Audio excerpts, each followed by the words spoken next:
24 heures de la vie d'une femme de Stefan Zweig, publié en 1927, traduit de l'allemand par Olivier Bournac et Alzire Ella.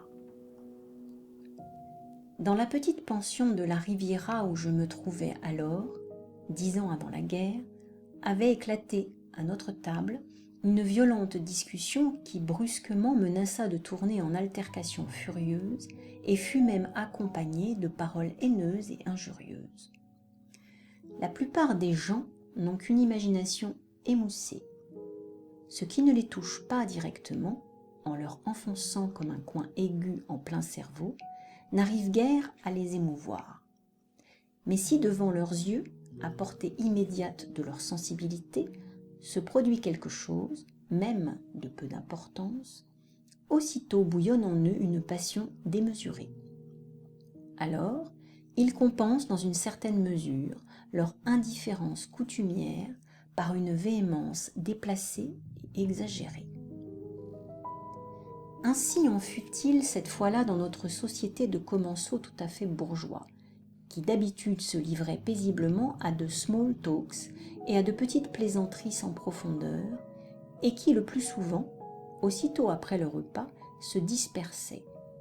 Le couple conjugal des Allemands pour excursionner et faire de la photo, le Danois rondelet pour pratiquer l'art monotone de la pêche, la dame anglaise distinguée pour retourner à ses livres, les époux italiens pour faire des escapades à Monte-Carlo, et moi pour paresser sur une chaise du jardin ou pour travailler.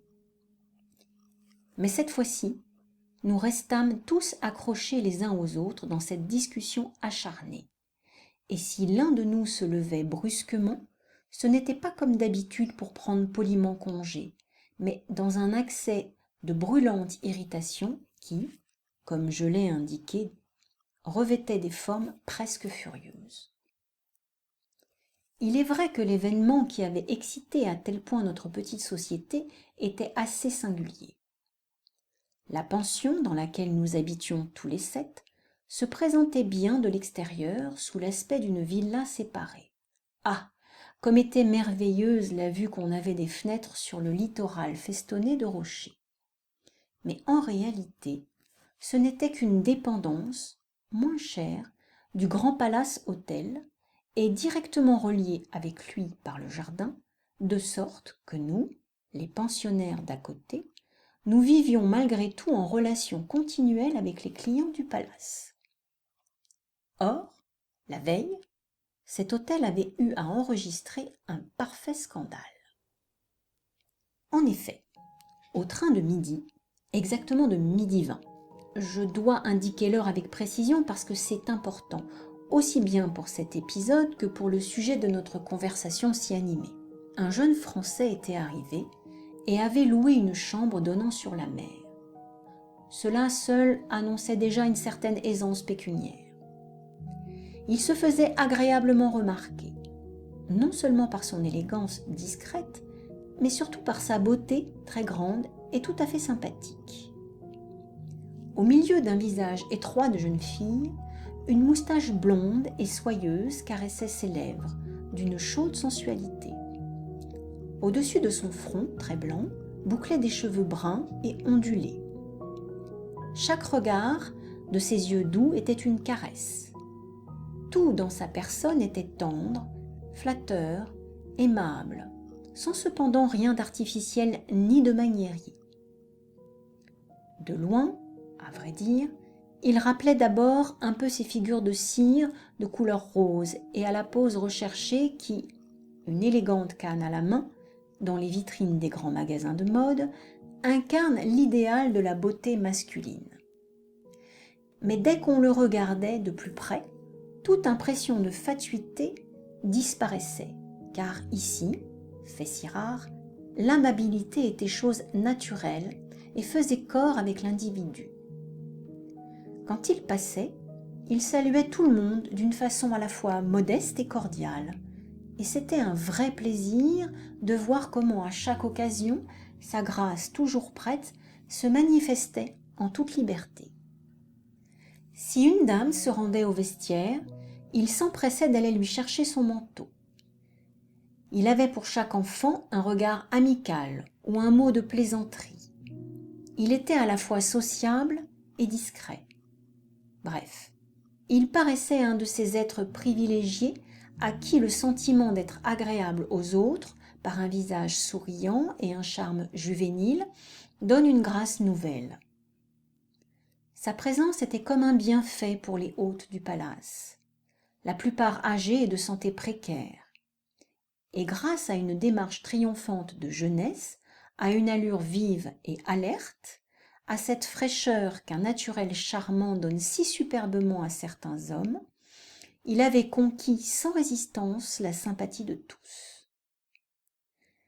2 heures après son arrivée, il jouait déjà au tennis avec les 2 filles du gros et cossu industriel lyonnais, Annette, âgée de 12 ans, et Blanche, qui en avait 13.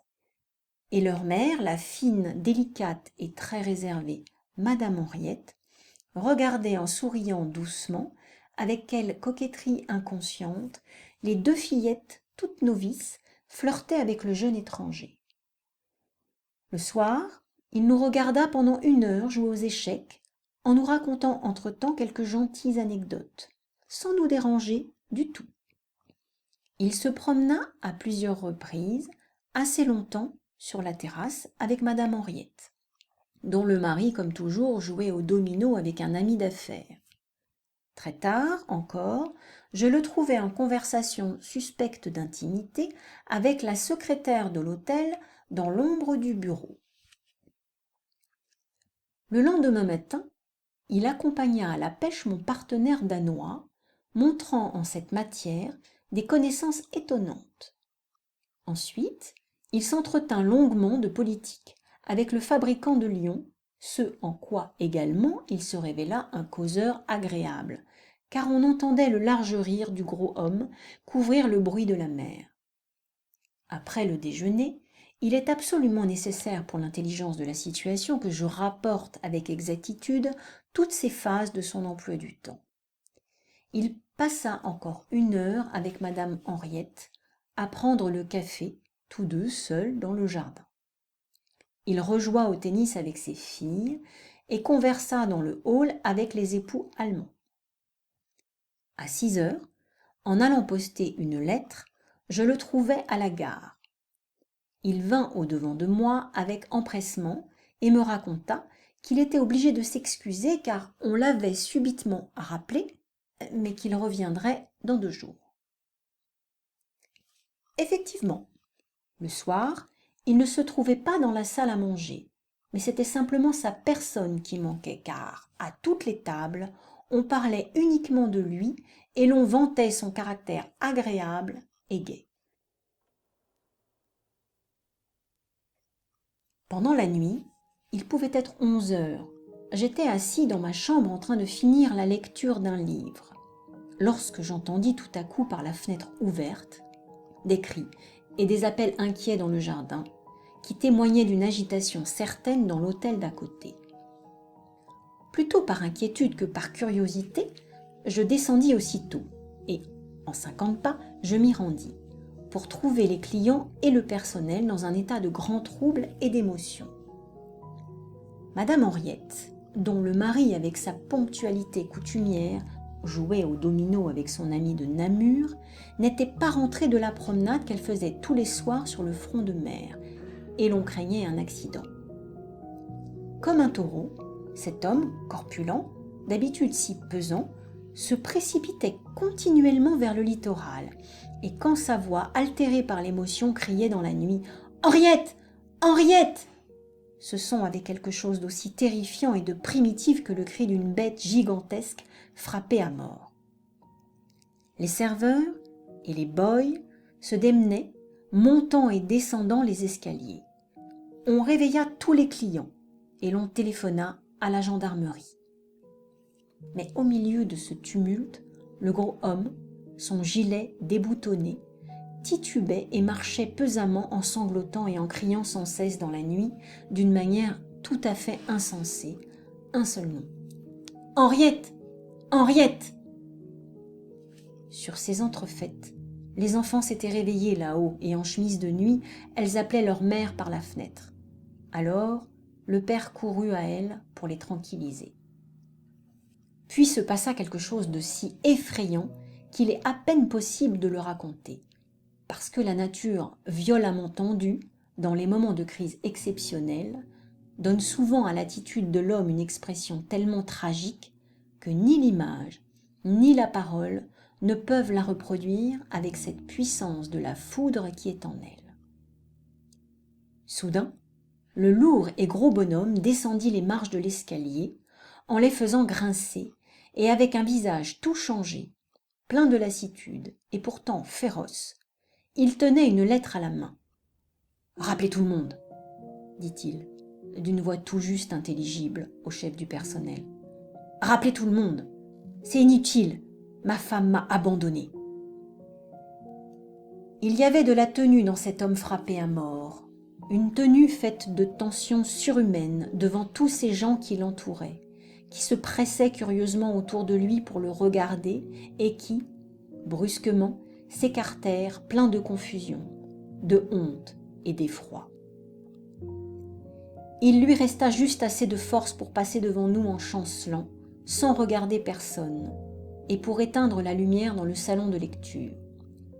Puis on entendit son corps lourd et massif s'écrouler d'un seul coup dans un fauteuil, et l'on perçut un sanglot sauvage et animal, comme seul peut en avoir un homme qui n'a encore jamais pleuré.